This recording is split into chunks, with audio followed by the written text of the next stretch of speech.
Наша задача в этом году рассказать вообще всей России о том, что Удмуртия – это край пельменный. Мы говорим о том, что у нас суперинтерактивные музеи даже в маленьких поселках, например, как Краеведческий музей в поселке Игра. Мы хотим показать Удмуртию этническую и национальную через такие локации, как, например, Тылыс.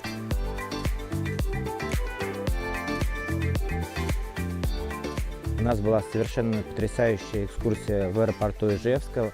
Мы посмотрели самолет Ту-134А. Чем мне очень нравится, здесь нравится природа, мне нравится вот эта история, что в Удмуртии все держатся своих корней, культуру, вот, и настолько сохраняют.